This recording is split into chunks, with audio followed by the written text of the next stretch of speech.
Hey there YouTube, this is SJM4306, and as you can see, I have another package.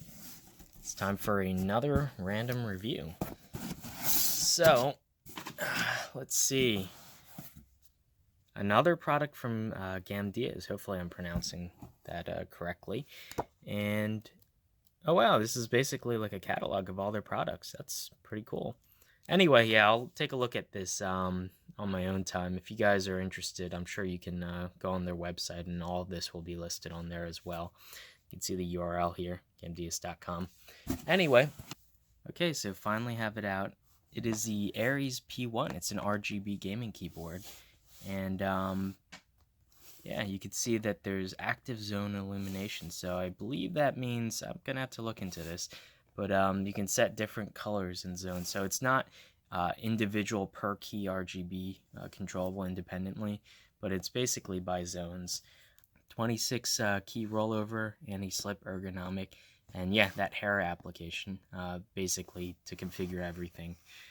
Anyway, yeah, you can see here 5 volts, 400 milliamps, which is quite a bit for a keyboard, but that's probably taking into account like the maximum brightness setting with all the LEDs on full blast. So it's probably going to be quite a bit less than that if you don't use the LEDs. Anyway, yeah, give me about a week or so, and I'll get back to you guys and show you some use footage.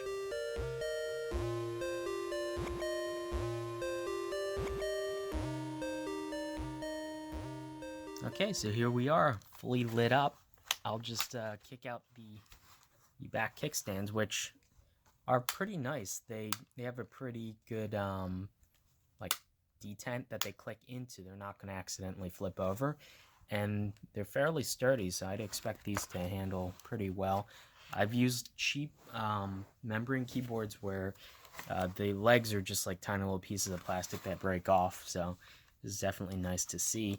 In terms of the mechanics themselves, so my perception of using this for about 2 weeks, there's some positives and there's some negatives. So I'll start with the positives. So first off, my first impression when I got this was it's a very light keyboard. You would probably, just looking at the size of it and the fact that it has like a little palm rest area and whatnot, you would think that this would be heavy, but it's not. But one good thing is they must have some kind of internal structure. Yeah, you can actually see the plastic is molded in such a way that even though it's light, there's no creaking. You can flex it a little bit, but yeah, there's absolutely no creaking. They use pretty solid plastic, even though it's pretty light when compared to something a lot higher end like a metal keyboard or using some kind of composite material. So that's definitely a plus. Additionally, so there's a couple keys here that I think that are included, extra functions that you don't really normally see in keyboards, which is really nice to have. So you'll notice that there's a function key here. When you hold that, basically all these secondary buttons you have for like controlling volume, play, pause, etc., are useful, as well as F9 is a you can map that to start and stop your screen capture. So if you want to record gameplay or whatever, that is a freaking godsend. So I use OBS to record my my video and whatnot. If I need to grab something on a screen and I have something set up conveniently for it. So having that makes it a lot easier than messing around with opening the OBS window and manually starting a recording and then having to open it again to stop it. So it's just easier that way. Additionally, so I noted the media keys, but we also have dedicated media keys so that at any point in time you can just press one of these and you're good to go, basically. Additionally, on the other side, we have generic keys for like computer, home, email, search. I'm sure you can remap these for whatever the heck you want. So it doesn't hurt having extra keys now, does it? Additionally, so we have some features we can actually control. We can control speed of animation using page up and down. If we press and hold a function, you can see I can make the animation go a lot faster or a lot slower. I like to leave it kind of in the middle. Additionally, we can change the animation mode. So right now it's in this sort of scrolling pattern. We can, if we click the fan button, we can get it to do it kind of more, what would you call this, more statically, where it's not smoothly scrolling. It's controlled basically by the zoning of the keyboard. Additionally, we can just set it to a single color using the function and end key. And we can, if we go to function and home, we have this mode where it lights up kind of randomly, I would say. It's an interesting pattern, certainly. I do like the smooth scrolling mode, though, which is function and insert.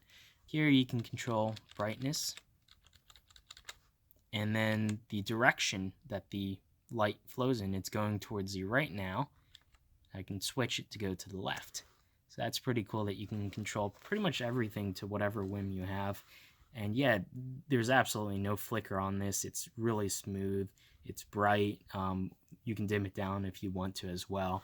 And I really like how it's like under the key itself. These are double shot injection molded, so it's a clear key with black plastic around it. So this is not going to rub off. You could scratch that till, you know, Kingdom Come, and you're not going to ruin the keys.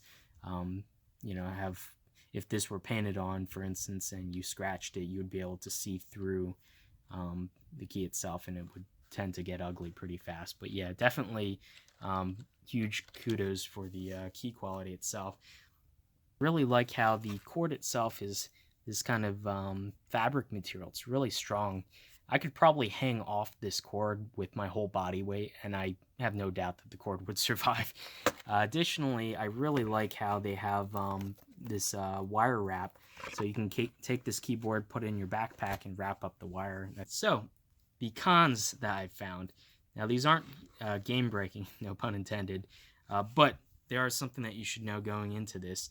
So, in terms of the actual mechanics of typing, this feels about in line with other entry-level keyboards, gaming or otherwise, that I've typed with. A lot of keyboards that come with computers, like desktop computers that are in the entry level, will sort of feel like this. This is a membrane keyboard, so it definitely has quieter keystrokes than a mechanical, but the action of the keys itself themselves aren't quite as good, unfortunately.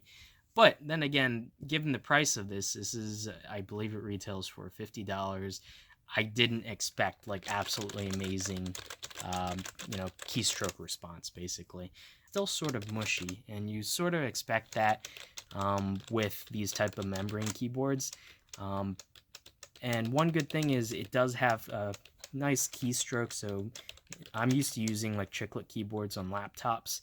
So this is something that feels nice to me, but I just wish maybe there was a little bit more of a click or something when the key actually fires. This is a small nitpick. If the keys had a little more weight or something to them, it just sort of feels like it could be better. So maybe if they were a little bit weightier, they seem very light, which I guess is good for typing very quickly, but if they had a little bit more something to them in terms of like the clickiness and the weight of the keys, I think that would be a little bit better. I know this is a small nitpick. The media keys at the top, they feel pretty cheap. But to be fair, you're not going to use them a lot. It's not like you would use them during, you know, for actual gaming functions or anything like that. So I can kind of forgive that. Just every once in a while you'd use this in order to change music or whatever. So overall, what do I think?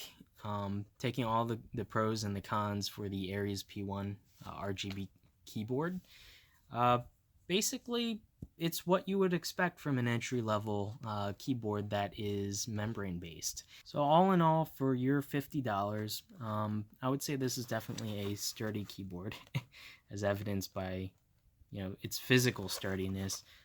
But there are some shortcomings. But as long as you know going into this that it's basically going to be similar to, you know, entry-level baseline model keyboards with some added flair. namely being the lighting and whatnot.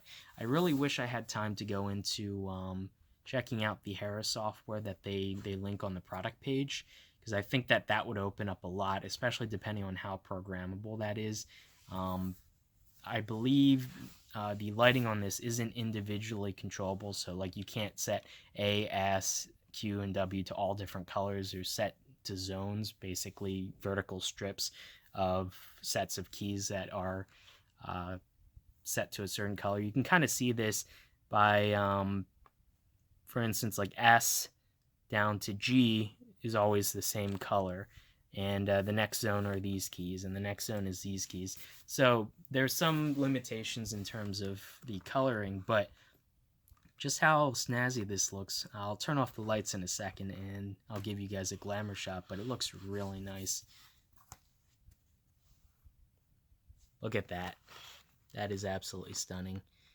And right now I currently have it set maybe about almost full brightness, but in truth I wouldn't actually want it to be brighter than this. This is decently bright. I can see my ceiling basically. But it's definitely not blinding, and the fact that you can control the brightness and the speed and all that is definitely a boon. So yeah, anyway, I just wanted to do a quick review on this and thank the company Gamdias for sending this in for review. If you guys are interested in picking up one of these yourselves, I'll include a link to their product page and their web store. You can check out some of their other products as well. They sell anything from these entry level, if you're just getting into gaming, you don't want to spend a lot, entry level blingy RGB keyboards, to I believe they have even high-end mechanical keyboards. They have wireless keyboards, wired, pretty much the full gamut. So if you guys are interested in gaming keyboards, mice, accessories and whatnot, definitely check them out, and I will see you guys in the next one. Bye.